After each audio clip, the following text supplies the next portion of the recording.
Imamma nagaan isiniif haa ta'u. Ameen. Eessarraa dhuftanii? Ani zeeroolitti. Maqaan keessan eenyudha? Balaayinesh Sooriin jedhama. Aloonni koo immoo Horroo Guduruu Jimmaa Gannatiidha. Waaqayyo maal isinii godhe lafa kanarratti imamma? Anaawwan guddaa naa godhe Waaqayyoo.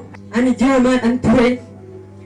Waggaa 3 ji'a jaasireerraa gadi hin bu'u. Waliin galuu. Dhalan qabu, firan qabu. Abbaan manaadhaan jaalladhee wajjin hin dulloomallee mataa koo kana toon isin agarsiise arri bichaadha. Yaa manan gafa sareef tole jedhee na dhiisee deeme ture. Waggaa 3 ji'a jaasireerra taa'ee qabeenyi hin qabus na harkatti dhume, uffanni hin qabus na irratti dhume, ollaanis na jibbee, firris na jibbee, haalli hundumtuu hin nagade. Waan hin godhu dhabeen kadhachuu jammare jaamummaadha. Harka koo nama dura hin qaba malee beekeen kadhadhu. Namoonni baay'een na beektu as keessa. Naa kennitaniitti yoo ta'a. Utuma dhala qabaadhee na harkifti ture. Ani garuu dhala dhabisa koo qobaan deema. Garuu leenci gorgootaa inni hundumaa danda'u bara ijoollummaa kootii kaasee bara fayyaa kootii kaasee hamma jaamummaa kootti inni na gargaaree na biraatii hin hafne ture. Ji'a torba qulqulluun kadhadhe katamaa kana keessa deeme. Malakiimis dhaqeera. Waan tokko wanti naa ta'e hin jiru. Seelii sammuu isheetu garaagara citee du'ati ishee eeggatanaan jedhani.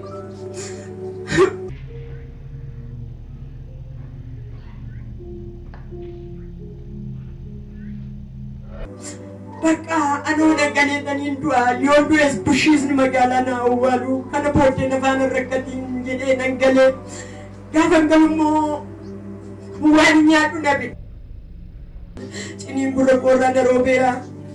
Horii dhagna kootti na dheeraa miila kootti arginu bishaan naqadhee waggaa 4 jedhe saba Waaqayyo. Hin arguu hin budduuqsadhu ol hin galuu gadi hin ba'u saba bishiin dibeetii nan dheefu. Otoon argadhee yoo mi'aan hin nyaadhu maal koon na jalaa fuudhare. Waan hin godhu dhabee gaafan kadhachuu jammaru dubartiin kun asitti na argiteetu maaliin waldaa dhaphatii na jette. Ani waldaa eessa dhaqaa? Waldaa eessa dhaqaa? Waldaa araaraa dhaqee garooba tureena keessa naa banamummoo didee ijimmoo dhaabatee himimmaan itti qayyaree jedhe. Boruu hin dhuftaa mannaan eeyyee na dhufan jedheera. Kottus hin geessan hin jedhe. Kanaaf ifasaa maalitti hin beekaafu maa biraatti ibsee ilaala malee. Yommas hin birriwachuu nan ka'ee jennaanii. Eessa dhaqxaanaan jette mucaa waggaa 2 tokko jirti. Nan deeman hin deemin innoo dukkana dhaamnaan jette. Mucikki xinnoo tokkodha. Nan taa'ee deebi'ee sa'aatiin meeqa ta'e sa'aatiin jedhee nama gaafa 2 ta'eedha. Qaqqajee isa sa'aatii 2:05 ka'ime sa'aatii 8tti dhufee as ga'e. Walitti maan hin deemaa gufuunis hin nadhaa mukis hin nadhaa utuma akkas jedhu ani addana dhufeessee nan darbe. Mucaa tamaarii tokko na harkisee na fidee mana kana na gashee. Wangeelli kadhatamee faarfannaan faarfatamee raajin achi as ba'e kadhachuuf achi as inni bahu sagalee isaa natti xinnaata ture hin argu nanawwa garuu argu isuma argee garee dhugaa bahuu nanawwa ture yaa Kiristoos hin jedhee dhuguma ati na fayyisuuf lafa kanarra na fiddeetta yoo ta'e mucaama akkas labu kana na agarsiiste wati na baaste ani dhuga baatuu kee bara baraati.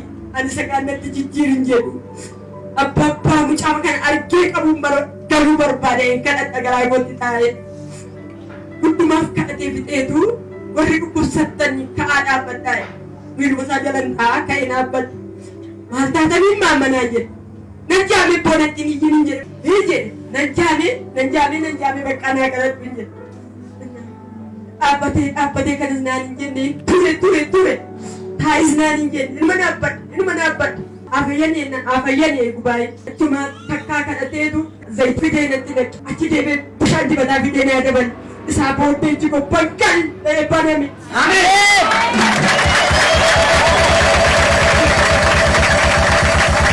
Ani na iyyee gubaa'in hundumtuu hin iyyee maal taatanii maammaa naan jedhe naan banameen hin jedheeni.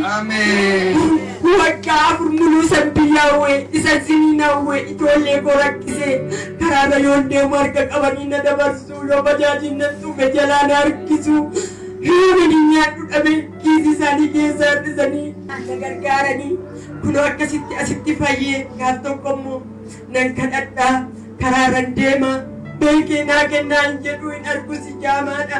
Harkuma koon akkas godhee nama jala qaba malee namnis garaa natti hin jabaatu hin naa kennu. Hannumti yaadannoo mallattoo Yesuus na keessatti mallattaa'eefe ani otoo deemuu dhiyoon jiran seeraa ani iddoo mana tamaarisa gubbaan ga'e manni koo seeroo ammas shufeeriin tokko makiinaa huursee fidee dhufee bukkee koo dhaabuu isaa nan dhagaa. Birrii naa laate fakkaatan birrii 500 gaafa birrii 500 naa laatu maraatuun na dhufee harka koo na qabee kottaa karaarra isin hin buusan naan jedhee na bottee qajeele. Ani karaarra na buusuuf faana deemanni birritti na harkaa fudhachuufidha. Gaafa inni biricha salla godhee na harkaa fudhatu dargaggoon itti nammaniitu achitti qaxanii nabsiisa baasaniitu birrii koo harkaa fuudhanii birrii koo naa kennanii makiinaa kontiraata fuudhanii taaskii gashinaan jedhanii nan gale. Anaaf kun yaadannoo guddaadha. Nan banamee nan fayyee nan beela eegaaf tokko. Isaa akin baaloorraa buddeen barbaadachuuf harka keessaa sa'aatii 7tti hin ga'e naa gameenna. Qodaasa fannifame kan waggaa lamaa jechuudha. Eeyyee qodaasa. Waggaa lama ture irraa buddeen barbaadu. Eeyyee sirra gaafan ka'ee akkas godhee qaqqabadhee girgiddaa qaqqabe gaafa dhaqu akin baaloon isaa caccabeettuun irraa qorqii fixeera. Nan duubee jiru akkas rakkachuu koorran jedheeni maabraa maatifaanii mataa godhuu jirtu. Achuma ciiseen bobeeffadha achuma ciiseen immoo aamsa. Amman jedheen fiima koo kana murteeffadhe na achiisi jennaan hin soo didde. Fiilma barbaadu soon qabu ati soo kuma dhimaa galaanatti jabaatte. Amma maabiraatii kana qabadhee du'uun qaba'een maabiraaticha qabachuu naqe. Nam tokko na bira hin jiru waan na dha'ee si beeku harka koo mirgaasa maabiraatii qabachuu naqe kana harka koo kana dha'ee maqarxam godhee na cabseetu mana gahu. Ulee man na dha'e. Wanti isin garuu hin beekamu. Anu hin beeku. Harka Waaqayyooti. Har'a hin beeku anu.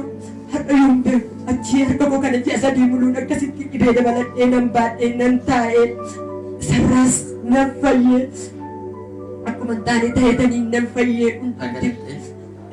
Mucaa tokkoof xaafiin qulleessa ture dura buddeena doorshaa ijoollee bulaa koo guddisa eetaniini akkiimiin dhiisennaan dhiisetanii xaafii qulleessaatti galu.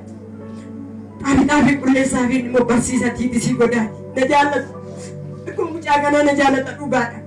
Inni na jaallata. Himmaayee koo naan jedha gisee dhufu wayyaallee naa biteera mucaan sun. Himmaayee koo yoo namaaf birrii 50 kaffalee naa bibba kenna. Inni ol dhukkubsattee koo ageenyaan gaaffii koo dhufu. Maqaa maal taatan inni harka koo na cabeechi koo sinna jaameen jedhee. Maal immoo yaada beektu achi ciise? Oonan daakuu addan ishee yaada maal qabdi amma jiru? Maal qaba gororoo nan daakuu? Anu fuudhan daakuu yaade qaniinaa fidiin jedheen nan jaalladhu. Icciitii kootti ni maxxa gisee fayyaa kooyyuu. Innoo ishii kaa jedhee too'ee birrii 200 alaa teessoo. Amma innoo birrii sanaa kennee sokkee nama dhaqee biddeen naa bituun nan dhabe. Ijoollee shishigii ol gala amma hin beekan ijoollee fudhate ta'e nama guddaa fudhate ta'e hin beeku birrichatti siin fayyadamnee qodaa baay'een qaba qodaa kootti hin fayyadamnee abadeeniis innoo dhaqee gaafa guyyaa har'a dabiraa galee borgadoo immoo handaaqqoo sana qashiisee naa fidee dhufu. Dunyaan ishiin dhibeetii eenyutu madeessa saba waaqayyoo meema jedhamee sinumti mee eenyu nageessaa jamana hin deemaniin agartuun fi hangafa fayyaadha. Qaroon fi hangafa fayyaadha qabeenya caalu agartuun keessan. Innaan fide buddeena ruurii bitee as kenneedhaan manaasaa jira. Haati manaasaa buna tumattee kasala bittee buddee tolchitee batiisa naa bittee dhufte. Ilaaluun naasirnaan jedhe isin kana na harkaa fuutanii nyaattan taanaan lammataa asiin bahee isin hin ilaaluun haruman isin owwaalee galanaan jedhe.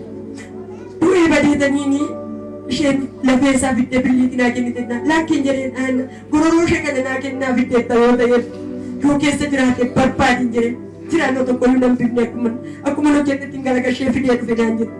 Innaa laattee gororoo ishee bichaan caccabsee bunicha na obaasanii na nyaachisanii isaaniin galanii bishaan laslaasaanii naa fidee dhufe dhugennaan ni dhuguu eendide. Fincaantu na qaba kaa eenyutu na jalaa fuudha. Eenyutu na jalaa fuudha jiru. Ture kuni amma nan taa'ee waan hin godhu nan maladhu nabee lafa kanarra tolchu fiin dura baay'een gadadame baay'een salphadhe wayyaan koo hin dhajaa dhuguma dhugaa qabu warri fayyaani manni koo si dhajaa dhugaa qabu namni fayyina isaa eega, namni daadii isaa eeggata. Ani garuu waaqi koo waaqni jiraataan inni duudaa kanatti beekaase. Inni duudaa wallaalaa kana ogeessa godhee asitti fidee waan joon jirre narraa caase waan namaaf hin taane anaaf godhee birrii 17,500 agartuu godeeffachuun dadhabe. Iyyesuus garuu harka mucaa kanaa irra jiraayyuu tola na fayyisee agartuun koo lafa argee ela jireenyi koo bareede. Waaqayyoo dhibeeyyuu yoo argameyyuu yoo nyaadheyyuu yoo dhiiseyyuu saba waaqayyoo siniin ilaaluun koo bichaan nan gawwana haadha gufuuraan gora. Gaafa asii iji keessa banamee galtan guyyaa sun ayyaana masqalaarraa jaamtanii dhuftanii gooftaan asitti gaafa agartuu keessan banee asii namoonni waan isinii kennanii fudhattanii galtanii guyyaa sun illee biyyaaf ayyaana isiniif dukkana ture. Dhugaadha. Mee maaltu ta'e qaaba sana maal gootanii? Amma warri manaa maal jedhanii? Asitti banameen gadi banameeni isa nasii bahee joo akka namaa amma waa kannis yoorii dukana jafiitti miti hin dhaabbanne fiigee dhaqee bajaajii bira gahe. Mucaa mana kanaa waaqayyo ammayyuu ayyaana isaa sheefaa dabalu fiittee nafaana baan carraan kiisii isaa keessaa fuudhee turu birrii 100 naa kenne. Raajiinis biddeen maaliin immoo biddeen bitattu maasir yoo galtaninna dhimma isaati haafuun jedhee kiisii isaa keessaa uumama jiru natti kenne. Nan sokke fudhee isheen immoo nafaana baatee gatii bajaajii naa kaffalte. Nan galee qeeddoo mazooraarra gaheetanii dhooqii dassaalee gaheen bu'aa nan bu'ee mana keenya bira gahuun gahe hin jedhee amma nu fayyaadha har'a fayyaa kooti amma dinqii hojjechuun gala qaba galeetanii birriyoo 170 baadha waanuma jirre gochuun qaba galee waaqayyoo ati immoo na gargaarta itti goreen hancootee birrii 50 bitadhe. Akka dubartiin taagaa waggaa afurii hancootee koo birrii 50 nan bitadhe. Buna koo shinii tokko bitadhe. Itti goreen kasala koo hidhaa 3 bitadhe. Isaan achi baay'ee fiigee galamee mataama qabatan hundumti isaanii hin maraatti na seeni. Garuu annan maraatti miti nan fayyade.